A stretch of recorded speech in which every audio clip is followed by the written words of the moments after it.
Kul att stå här igen efter en eftermiddag och en förmiddag på diverse seminarium. Jag tänker att ni har haft lika många intressanta samtal som jag och lyssnat på nya idéer på hur vi skulle kunna jobba aktivt med den idéburna sektorn framåt. Inte minst med våra internationella gäster som förebilder. Det har varit ett antal fina citat som jag har hämtat med mig under de här 1,5 dagen som har varit.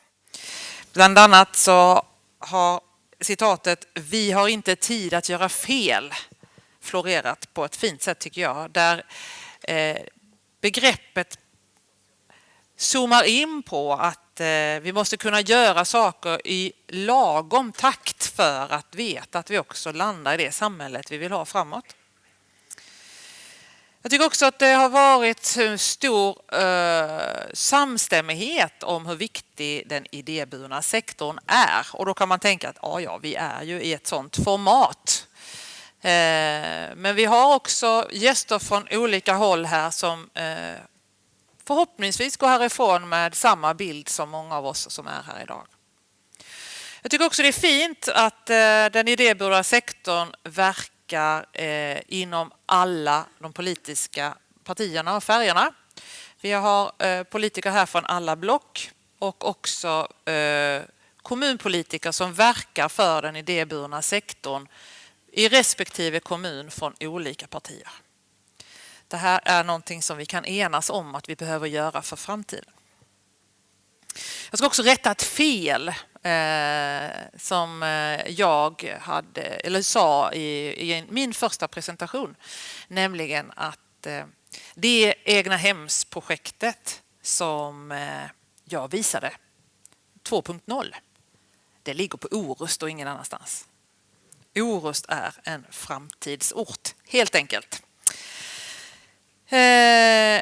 I'm also going to speak English because the first block here has a international guest, and we had in the program we have 2 international guests for the block, but unfortunately Claudia Thyssen is not coming because she is ill, so she couldn't come here, but we have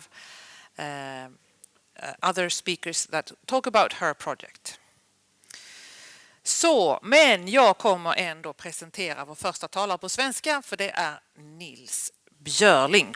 Han är forskare och kommer prata om forskning, utveckling och inspiration. Varsågod. Tack så mycket.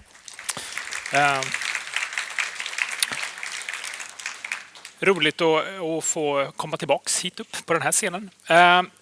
Jag ska prata kort om... Jag fick en till sån. Ja, jag har den här. Jag ska prata kort om ett pågående forskningsprojekt som heter God boendemiljö för alla. Och som ni ser är det flera parter som är med. RISE, Hyresgästföreningen, Egnahemsfabriken, Föreningen för bygggemenskaper och så Chalmers. Så att jag tänker att det är ett antal personer här. Pia Westford är projektledare för det här projektet. Jesper och Henrik från Hyresgästföreningen är här. Tina är här och John är här. Så vi är liksom en grupp av medverkande i det här projektet. Och vi jobbar konkret med 3 stycken fallstudier här i Västra Götalandsregionen. Det är Göteborg och där vi jobbar med Nordost och Hammarkullen, det området. Vi jobbar i Bottnaområdet. Bottnafjärden vet jag dök upp här som ett ord tidigare under konferensen. Det tyckte jag var väldigt fint. Det sammanfattar nog ungefär den geografiska situationen. Och så jobbar vi med Mariestad i Mariestads kommun. Och vi jobbar med de här 3 platserna för att de speglar olika typer av bostadsproblematik som vi ser runt omkring i Sverige för tillfället. Där det handlar om att hantera storstadsregionernas bostadsförsörjningsfrågor. Det handlar om att hantera landsbygdens bostadsförsörjningsfrågor. Och Mariestad får ses som ett exempel på en kommun som också har nu då fått en ny stor etablering och där man plötsligt från kommunal sida måste växla upp och plötsligt växa igen. Och det skapar ju också helt nya förutsättningar utifrån vad man som kommunal organisation haft för så att säga, arbetsmetoder och nu måste utveckla nya. Så i alla de här 3 sammanhangen så ser vi ju just att det är samarbetet mellan den idéburna sektorn och den offentliga sektorn som skulle kunna utveckla nya former för att kunna hantera de här problematiken. Så syftesformuleringen med forskningsprojektet är att undersöka hur verksamhetsmodeller och arbetsmetoder för kommuner och civilsamhälle tillsammans eller i samverkan kan bidra till just att hantera sociala behov och demokratisk medverkan i relation till boendemiljö. Arbetet är indelat i 3 stycken arbetspaket och i det första arbetspaketet så har under ledning av Pia har vi jobbat mycket med liksom att förstå just behov. Vad är det när det kommer till människors livsmiljöer? Och en ganska traditionell förståelse är ju utifrån liksom Maslows behovstrappa och den har ni säkert sett. Vi tänker att den här inte är riktigt användbar utan vi har snarare använt oss av Max Neefs behovsindelning som lägger till några faktorer. Och det jag tänker är intressant här är också hur Max Neef, han är ekonomiprofessor på Berkeley, eller var, men han var också aktivist och han har så att säga båda perspektiven från det ovanifrån och underifrån perspektivet när det kom att just skapa den här förståelsen. Men det här är inte hela modellen utan det handlar ju inte bara om de här liksom aspekterna utan det handlar också om en matris där vi vanligtvis i det svenska samhället och i samhället i stort tenderar att tänka att behov är saker som vi ska ha tillgång till så att säga. Men det som vi har tyckt varit intressant är att det just också speglar i Max Neefs matris att det handlar också om mycket mer grundläggande existentiella frågor. Behov är någonting som handlar om att vi bara är som människor. Men i relation till det vi har pratat om de här dagarna så handlar det också väldigt mycket om vad vi har kapacitet att göra i lokalsamhället eller i vårt större sammanhang. Och därmed möjligheten att integrera på olika sätt. Så den här behovsförståelsen har legat till grund för vårt arbete. Och det vi sen har gjort i AP1 är att vi har gjort en enkätundersökning där vi just har frågat om människors behov kopplat till deras lokala livsmiljö. Vi håller just nu på med en serie workshops där vi samlar människor på de här 3 platserna och diskuterar de här frågorna utifrån också framtidsscenarier, drömmar om vad man vill att den här lokala miljön ska bli. Och så genomför vi liksom analyser av det helt enkelt inom ramen för forskningsprojektet. I det andra arbetspaketet så har vi jobbat med olika former av skissprocesser utifrån att vi är flera arkitekter som är inblandade i det här projektet. Och det handlar ju helt enkelt om vilka rumsliga möjligheter skulle kunna bli om vi helt enkelt tillät den idéburna byggsektorn att ha nästintill fria förutsättningar. Och det här handlar ju också om att i något slags framåtsyftande perspektiv kunna backtracka det utifrån vilka hinder ser vi i nuvarande lagstiftning, vilka problem ser vi i nuvarande praxis från den offentliga sidan men också från den civila sektorn som så att säga hindrar en annan form av rumslig utveckling. Och jag kommer inte gå in i de här i detalj och vi hoppas ju kunna under våren släppa lite mer perspektiv på det här. Vi kan väl bara hinta om att just nu så är vi inne och liksom diskuterar vart går entreprenadgränsen i en teknisk sektion mellan den privata byggaren och den idéburna byggsektorn. Så på den detaljeringsnivån jobbar vi också samtidigt som vi också tittar på hur kan ett villaområde utvecklas för att skapa nya gemensamma rum. Hur kan vi så att säga, bygga om i det befintliga beståndet för att just möjliggöra andra former av gemenskaper. Och i det tredje arbetspaketet så är det just nu då vi jobbar med att formulera oss kring vad är det för verksamhetsmodeller, vad är det som civilsamhället behöver göra på annat sätt, vad är det offentliga behöver göra på annat sätt för att kunna samverka.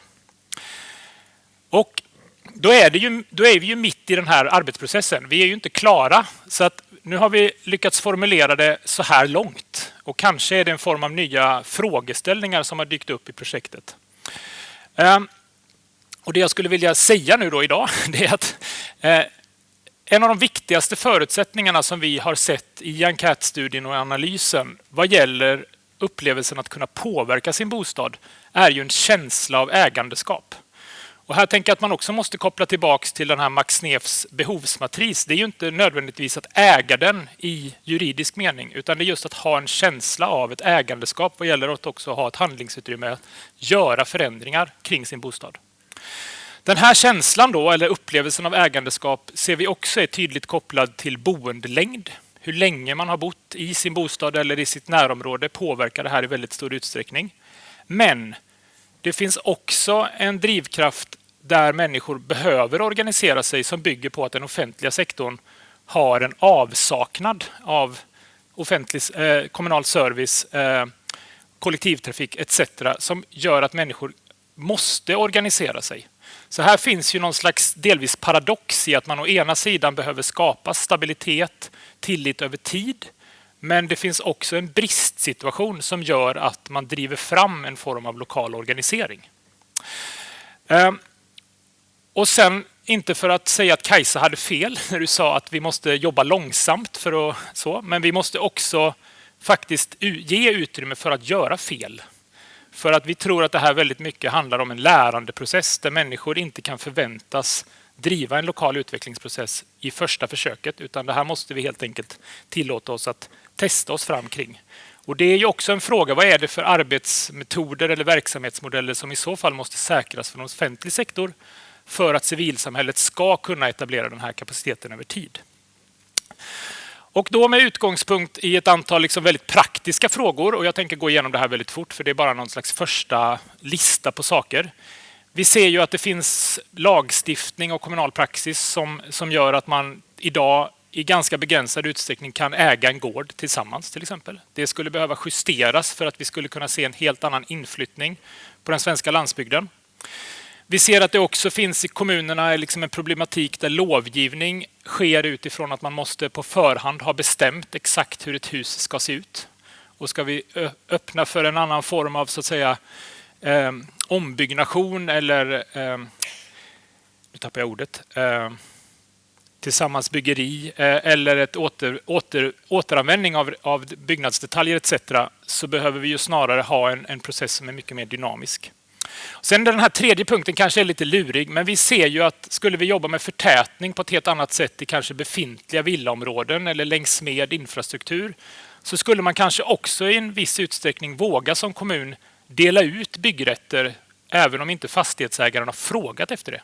För att på så sätt möjliggöra en mycket större kreativitet vad gäller bebyggelseutvecklingen framöver.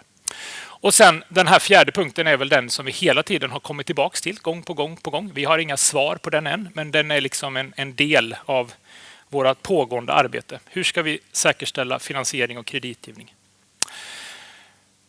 Och så har vi liksom i relation till de här workshopparna som vi har genomfört med olika lokala aktörer intresserat oss för just dialogformen. Och det här är väl också där vi tänker att vi behöver engagera oss mer kring ett kritiskt perspektiv på nya former av dialoger som kommunerna i dagsläget utvecklar. Och utan att göra det här för långdraget så finns det ju en tendens i många kommuner att man numera etablerar olika former av medborgarberedningar till exempel. Där man liksom väljer ut en grupp av kommunens invånare som ska vara med och bereda frågor för den politiska nivån. Och ska man vara riktigt krass så är ju det här ett problem eftersom det i grunden är det politiska uppdraget. Om inte politikerna är så att säga örat mot marken så tappar man helt enkelt den här kopplingen från den politiska nivån till den civila sektorn. Och ska man därmed liksom inrätta någon form av mellanliggande samtal här så är det ett problem. Samtidigt som vi ser att det är just dialogformen i sig som lite komplext beskrivet då, kan härbärgera den här liksom större och mer komplexa kunskapsinnehållet som vi ser måste till att man kan föra från en sektor till en annan för att just komma fram till gemensamma verksamhetsmodeller. Är ni helt i chock? Nej. Jag har några minuter kvar va? 3 minuter, det är bra. För jag har också en liten koda här nu på slutet som jag tänker kan bli lite, och den är mest för att provocera er, ska jag säga då. Men vi har ju på något sätt också gått runt den här frågan. Att vad är det liksom för ekonomiska system? Vad är det för styrsystem som det svenska samhället präglas av? Och jag skulle vilja påstå att det är i grunden ett nyliberalt system vi har. Där marknadsaktörer förväntas gång på gång lösa de problemen som samhället har. Och tittar man tillbaks på den här utvecklingen i Sverige så skulle jag våga påstå att varför nyliberalismen på något sätt är framgångsrik är för att den kontinuerligt muterar och förändrar sig genom att den har en förmåga att kontinuerligt ge nya godtagbara svar på samhällets kriser. Och då tänker jag att det här går ju att tänka som ett stort problem. Hur ska vi kunna kämpa emot en sån här utveckling? Men min tanke och vår tanke i projektet är ju snarare att det här går ju också att vända till någon form av möjlighet nu då för den idéburna byggsektorn genom att idéburen sektor har också en förmåga, vilket jag tänker att alla ni som har varit här och presenterat olika projekt och det ni jobbar med på olika sätt har också en förmåga att formulera alternativ som är förhoppningsvis också bättre än just bara godtagbara svar på den offentliga sektorn eller på staten, kommunens kriser som är återkommande. Och det här är väl också någonting som vi behöver hålla ett kritiskt perspektiv på de kommande åren. Vi ser nu i nya statliga utredningar hur liksom den regionala ansvaret skulle lämna över mer uppgifter på den civila sektorn. Det kan ju ses som en väldigt god utveckling, men det kan ju också vara ett problem där samhället så att säga stjälper över frågor man inte kan svara på till aktörer som kanske inte fullt ut resurssätts i det avseendet. Så, jag tänker att jag ska stanna där, men jag ska också visa den här bilden igen. Utifrån dagens bostadsförsörjningsuppdrag som kommunerna har så täcker man bara in den där lilla rutan. Man skapar helt enkelt förutsättningar för skydd och uppehälle utifrån förutsättningar att ha. Men det som blir den civila sektorns uppdrag, och jag vet inte om det är rätt för det måste ju också resurssättas, det är ju att fylla så att säga resterande utrymme i det här avseendet. Så avslutningsvis tänker jag också att det är svårt att liksom komma med några så här summerande punkter. I mitt huvud så är ju just det här samtalet som vi också har ägnat oss åt under konferensen viktigt för att utveckla var och ens liksom tänkande här. Och jag tyckte att igår, och jag hoppas att vi också kommer få det nu när Sandor kommer upp och presenterar, en tydlig bild av att när den offentliga sektorn vill skapa förutsättningar i olika lokala exempel så finns det en väldigt stor möjlighet för kooperativa lösningar att få ett spelrum och bli en del av samhällsutvecklingen. Och samtidigt tror jag att den civila sektorn måste bli delvis lite mer öppen. För det finns en risk att vi sluter oss också i grupper som vi tycker det är så härligt att vara här. Men vi behöver också skapa någon form av lite mer inkluderande kultur skulle jag säga. En kultur av görande skulle kanske vara också någon form av slutsats som jag skulle vilja skicka med er. Tack så mycket. Tack, du kan stå kvar. Ja, men jättebra att ni håller på och forskar på detta. Ja. Och som du sa så hade ni också det här med finansieringen är den ständigt återkommande frågan. Ja. Tar ni den frågan? Ja. Det är ambitionen. Ja, vad bra. John nickar också. Ja. Ja, och jag glömde säga det när vi introducerade att ni kan fortsätta ställa frågor via Mentimeter som ni gjorde igår och så kommer jag få dem via John. Men sen är det så att du kommer också komma upp på scen igen på slutpanelen. Så har ni någon fråga som ni hade velat ställa nu så kan ni skicka den så får vi den till slutpanelen. Tack så mycket. Det var den korta frågan. Ja. Det var den korta frågan. Ja. Jag tänker att vi går vidare. Absolut. Och så återkommer vi. Because now we have our international guest, Sander Voogt.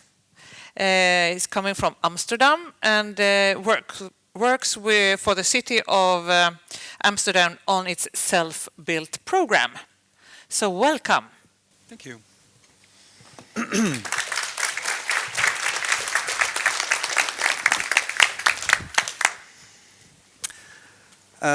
Well, thanks for the... yes. Thanks for the platform. I will tell you something today about the self-building program in Amsterdam. The big red shovel you see there is actually one of our marketing instruments. It's moved whenever there's a new big self-building spot. And right now you can see it in Eiburg. On the island of the Centrum Island. You need to change with the one in your hand. Oh, okay. Okay, good. So this is actually also an example of self-building. It's the historic canal belt. Until 1900, it was the normal way to build homes in Amsterdam. But after that, we started building more in bigger projects.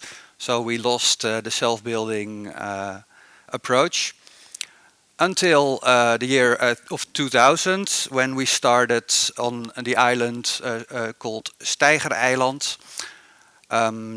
We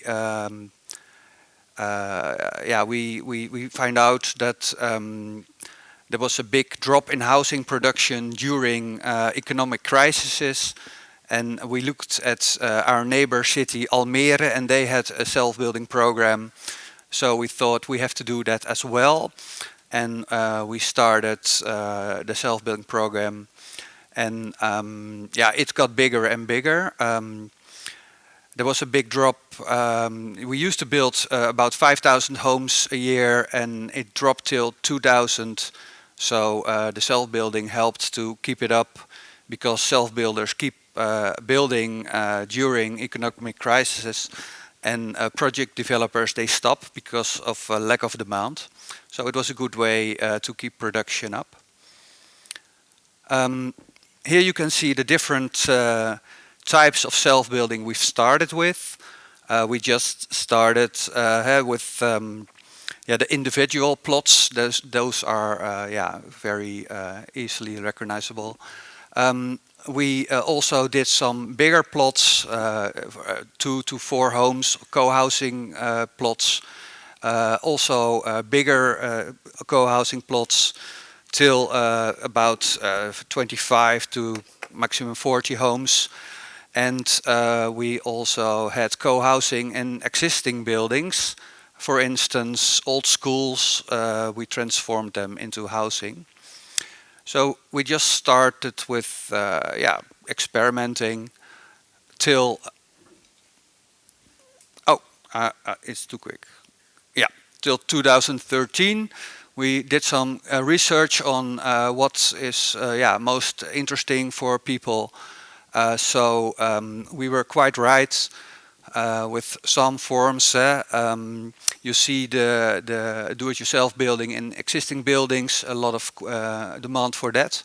Also the regular co-housing, but another type we thought we should do as well is the co-commissioning housing, where people have a say in what's built, but they don't have the risk, because a project developer is the main commissioner of the project, and the future residents are the co-commissioners. So that was a new form introduced then.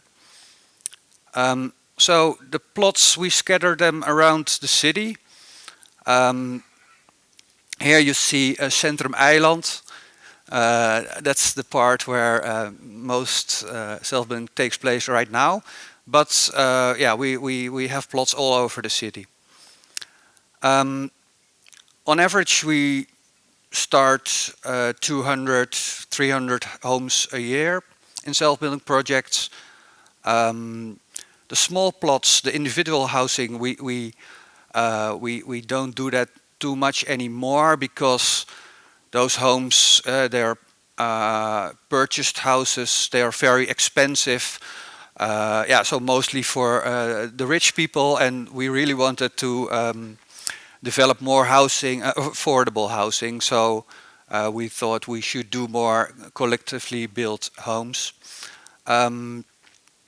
So you see the co-commissioning from 2015 became a bigger part, and from 2017 on we started with a new form, the housing cooperatives. You see a picture of Centrum Eiland being built. It's called the self-building island at the moment. Everybody calls it like that. It's very nice. You should visit it someday. This is a map of Centrum Eiland. On the left map you see the different types of self-building projects, and on the right side you see the planning. So the urban planners, they divided the different types, and yeah, it's a nicely mixed self-building island, I would say. Now, let's zoom out a little bit. We see here a map of our planned housing stock for the next 5 years. You see that there are 3 different types of locations. We have the municipal locations. Those are the clean building areas, like the new islands we've built in Eiburg. It's easy to develop there. Then you have the big redevelopment areas. There, the housing associations have their housing stock, but they are redeveloping it, adding more homes, more affordable homes for everyone. And then you have the transition areas. Those are the former industrial sites, or the sites where commercial businesses are, and we transform them in housing area or mixed areas with housing and homes. So you see that's the main part, 40,000. So we will eventually run out of municipal locations. So we are developing strategies to have self-building in those transition areas as well. So why should you start a self-building program? As you can see on the top picture, it's a catalyst in new areas. They are often the early adapters in those kind of areas. It's very affordable at that stage because the land prices are low. So it's very nice if you have got a plot soon, then it pays off. Also interesting about self-building is there's a lot of innovation in self-building projects, and new housing concepts, and newer forms of co-living. So it really is a way to live together with the people you want, and make a good housing concept there. Another thing we see in self-building, we see more social cohesion. Those self-builders are interested in building apartments, but they're also interested in hosting events and having a small cafe or a theater. So it's really adding value to the neighborhood. And it brings a lot of diversity in housing stock. An investment company will have a lot similar homes, and self-builders they can build exactly what they need. So it gives more diversity in your housing stock. They also like to experiment more with sustainability and circular building. So a lot more wood, and this one is quite nice.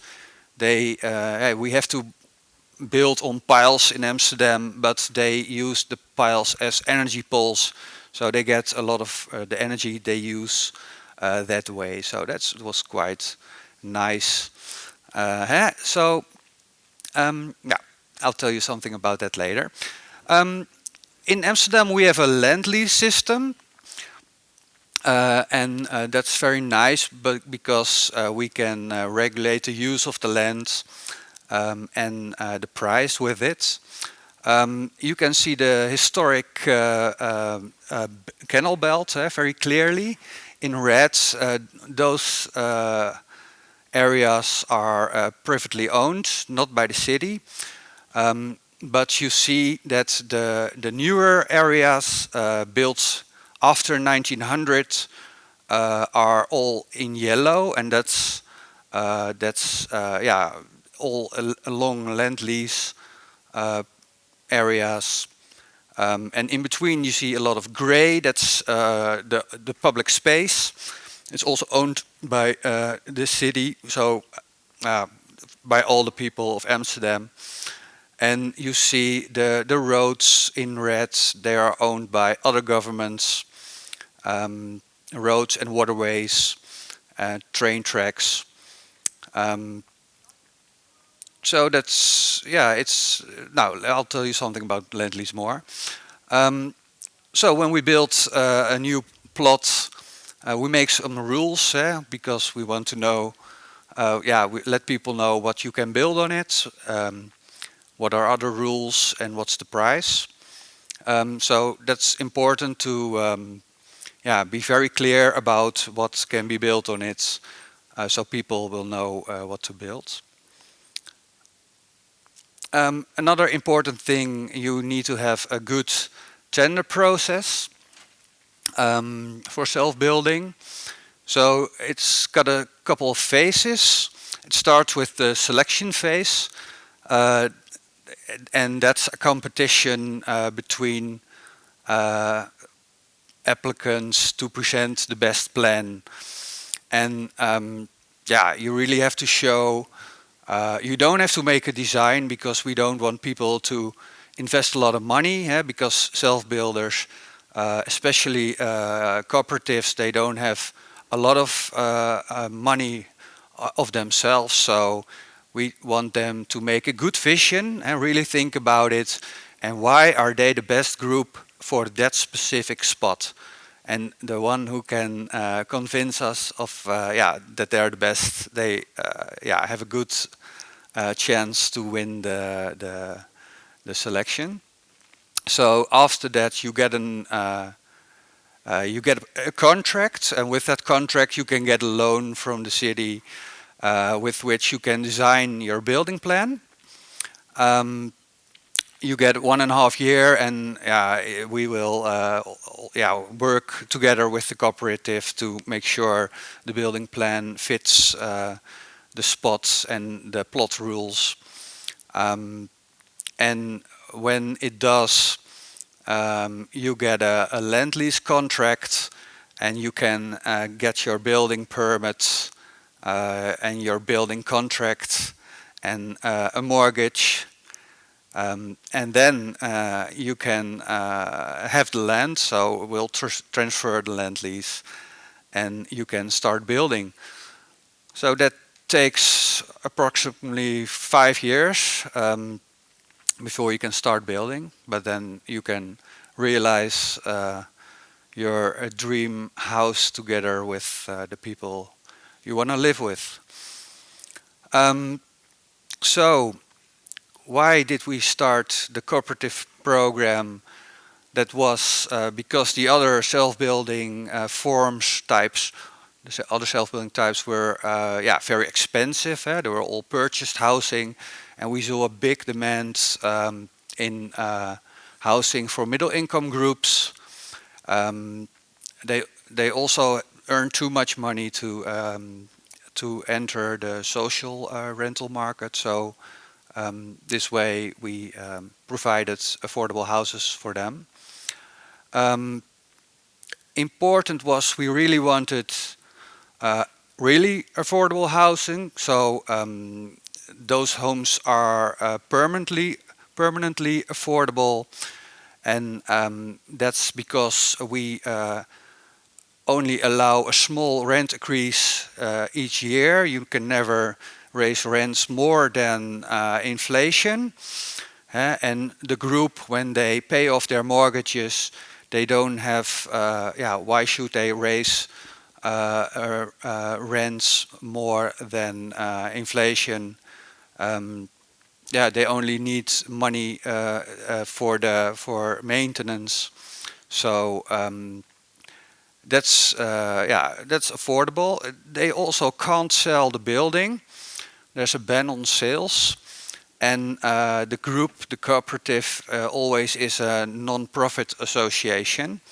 So revenues, they can't pay it out to individual members.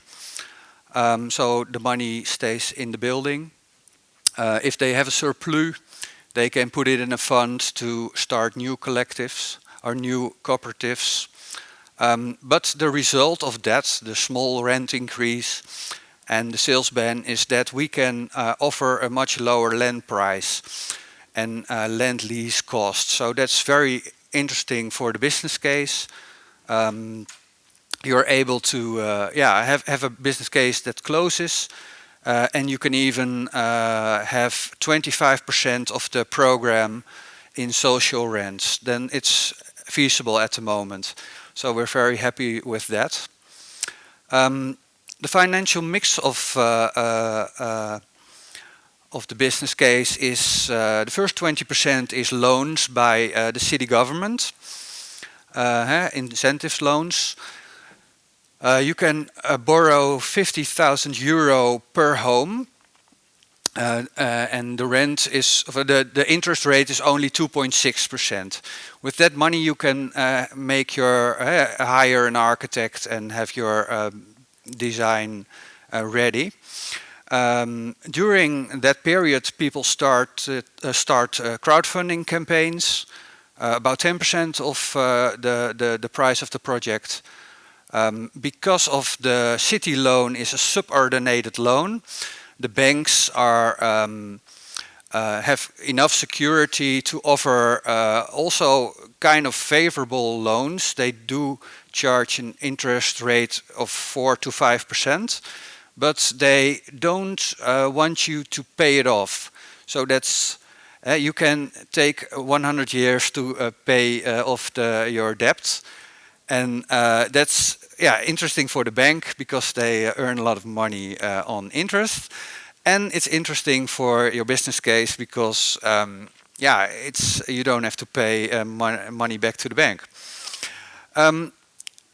Also, impact investors are they believe in the social added value of this kind of projects, and they invest 10% of the project as well. So we are very happy with this. This is like the proof of the pudding that there's real social value in this kind of projects.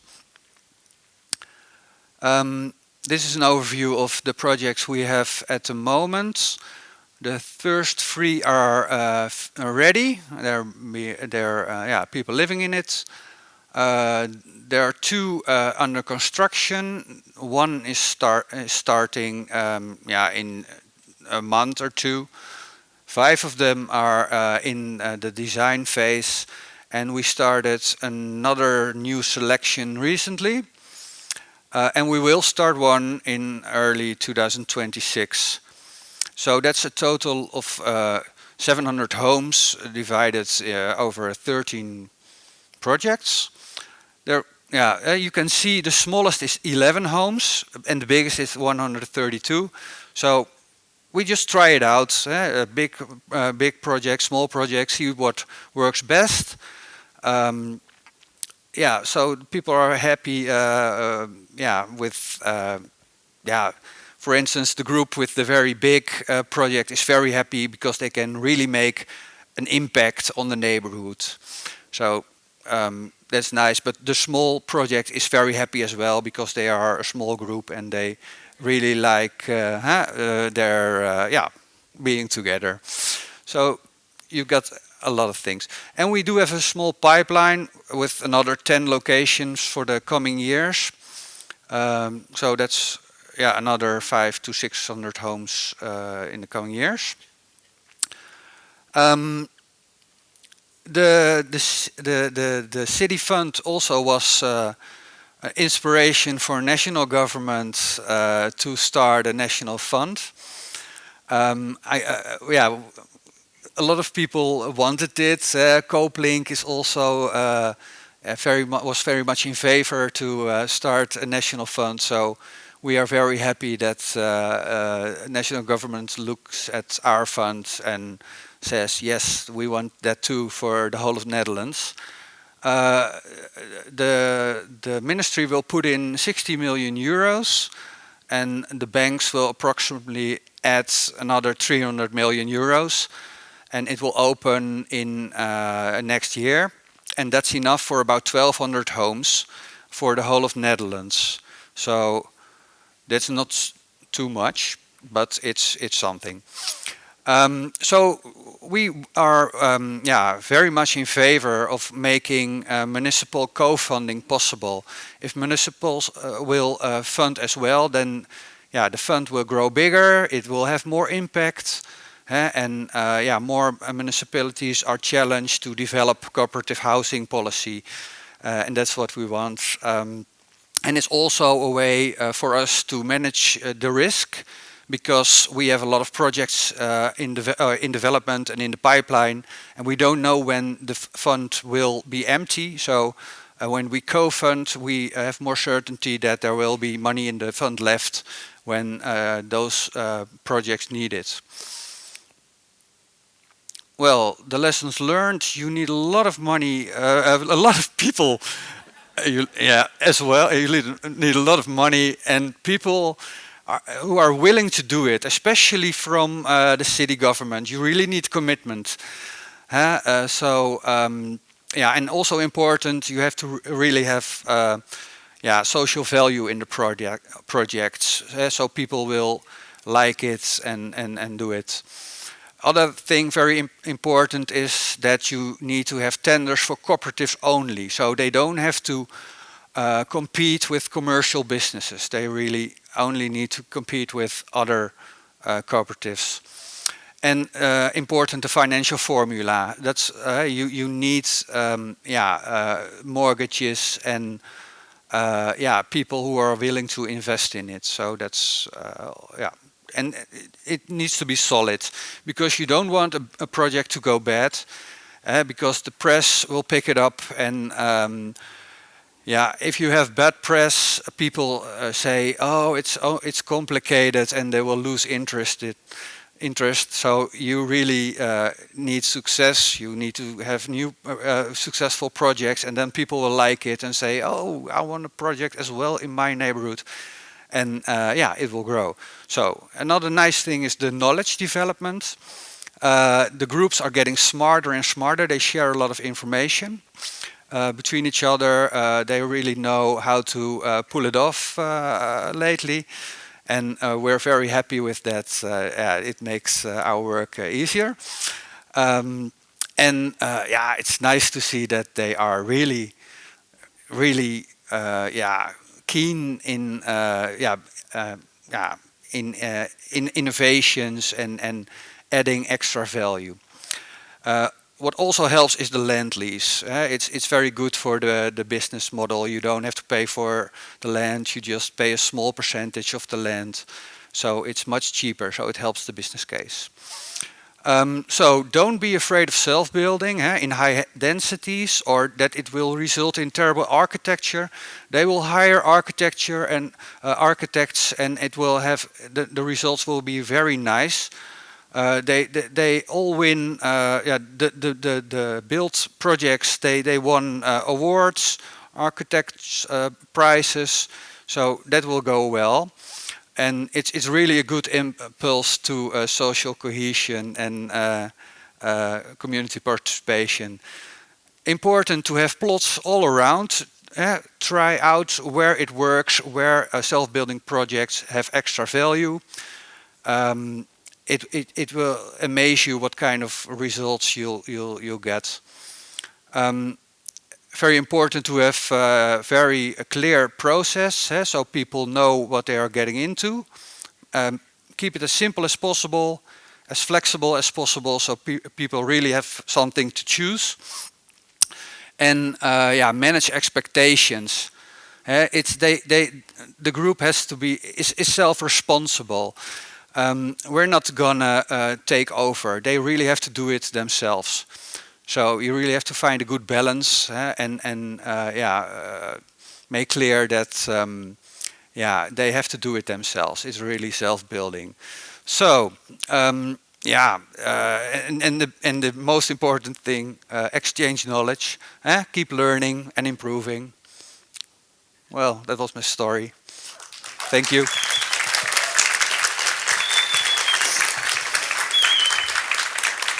Thank you. So impressive.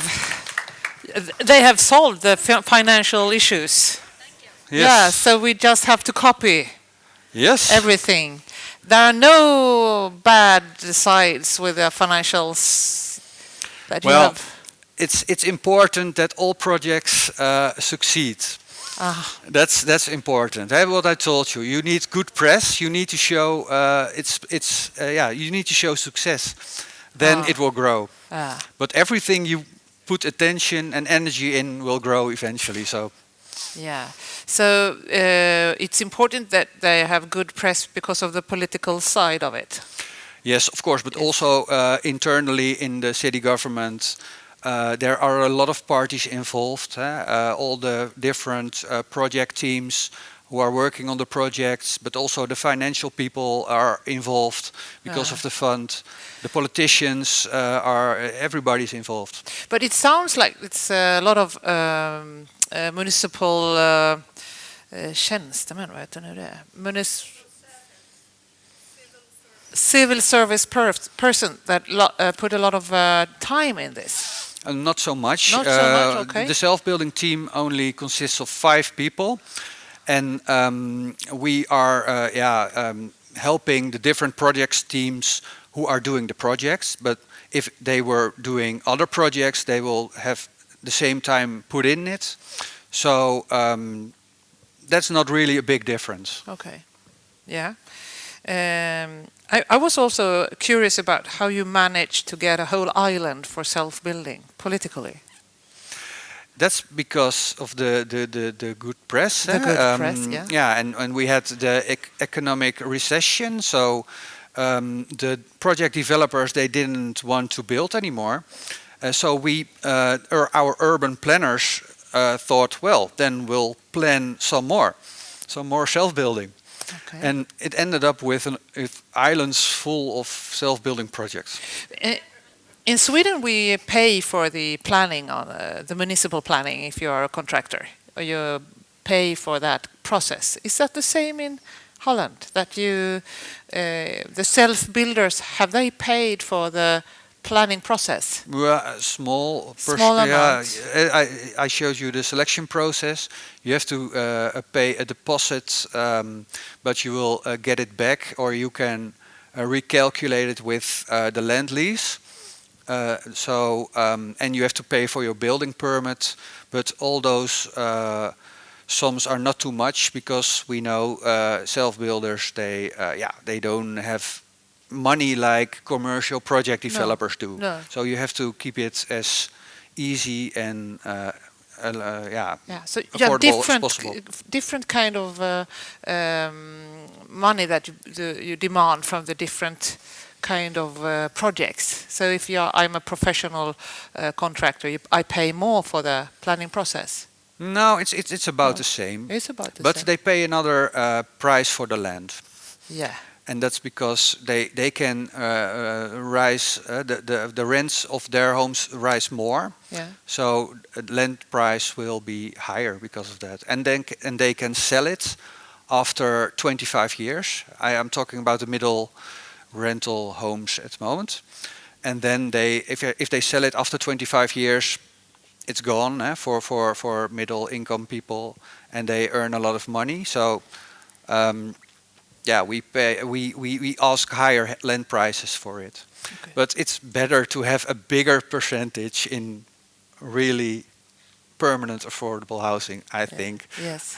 So there are no issues between the traditional building sector and the self-building sector, or the traditional is coming and say, why don't we have the same opportunities? but they have. This is only a small percentage of all the homes Yes. we build. So the biggest part is for the project developers, still is. Yeah. The important thing is that you separate it. So this is a niche, and this niche is for the cooperatives, and the bigger project developers, we have other projects for them. Yeah. Enough. So But you are working full time with this kind of projects from the municipal side. yes. Yes. Do you think it's possible? Yeah, it is. it's possible. Yeah. And I was also interested in who invented this. You showed the graph of the financial parts, like 20% financial from loans from the municipal with decreased rent. Who invented that? And Now, is it on the communal level or is it on the parliament level? No, it's not parliament. They don't care. No, it's the city did research together with other people who are very keen and working in different research areas, and they came up with this. It's very important because the bank won't give a loan to a group if they don't have a plot yet. And you have to put in 20% yourself, and the bank sees the municipal loan as the own money of the cooperative. So in that way, they say, okay, we can give you the loan for 60%. So I have to ask the economics people in the audience, is it possible to do that in Sweden? Can the communes give loans for no, they shake their heads. No, we can't do that here. Why not? I don't know. I don't understand. No, but you also said 60% of the banks give the loans when you have given the first loan. Yeah. But the other 40%, they don't. Well, I showed you that impact investors, they do 10% as well. But the most of that 10% is also paid by the same banks because they are cooperative bank. It's a cooperative bank, and they have a fund where they put in all their revenues, and they have money for social impact and impact loans. Okay. Yeah. So Different kind of bank. Yeah, different kinds of money. That's the problem in Sweden. We don't have as many different kind of banks as you have. We have Ekobanken, they are here as well now in this conference, but otherwise it's kind of few banks that could make that kind of loans that you talk about. There are more impact investors on the market who are very much willing to invest money. We have to search for the EU money. Yes. Yeah, the German bank is very willing to invest in another country. Yeah, we could use them as well. Yeah, we have to reach bank. for the German bank. Yes, that's a good. It's good that we are a part of EU. Do we have any questions from the audience? No questions from. I hope you're happy with mine. Are there any questions that you want to raise a hand? Yeah, could you speak really loud? Yes.